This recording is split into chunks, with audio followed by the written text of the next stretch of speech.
मित्रहो, सिद्धार्थ गौतमाच्या काळामध्ये एक प्रमंगल नावाचा उत्सव साजरा करत होते आणि त्या उत्सवामध्ये एक नियम होता की प्रत्येकाने आपापल्या शेतामध्ये आपण स्वतः नांगर धरायचं.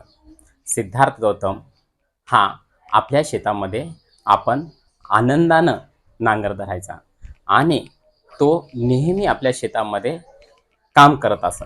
त्याचं कारण होतं, तो नेहमी म्हणत असत, श्रम करणं म्हणजे आपल्याला जमिनीशी जोडून ठेवणं असं असते आणि श्रम हे फक्त जीवन जगण्याचं साधन नाही, तर आपल्याला आरोग्य, स्वाभिमान आणि आपलं आत्मविश्वास सुद्धा वाढवते.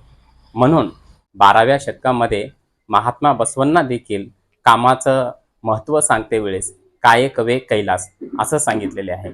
म्हणून या दोन्ही महामानवांनी श्रमाला महत्त्व दिलेले आहे आणि शेवटी सांगतात की जो माणूस श्रमाचा सन्मान करतो, जो माणूस कामाचा सन्मान करतो, तो आपल्या जीवनाचा सन्मान करतो.